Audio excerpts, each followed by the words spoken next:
Guys, সকাল সকাল দেখো আমরা কি পাচ্ছি।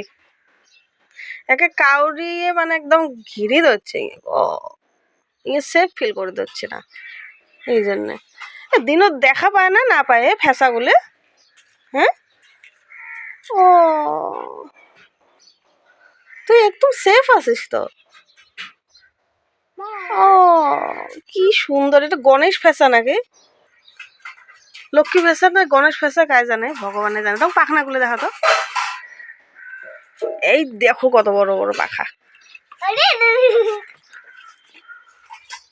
দেখছেন। কাবুগুলো মানে ঘিরে ধরছে। ও গণেশ ফেসা বোধহয় এটি। ফেসা রাখা ভালো না বে, একবার জানান তো। ভাল হলে রাখবো, না হলে ছাড়ি দেবো 2 দিন রাখিয়ে।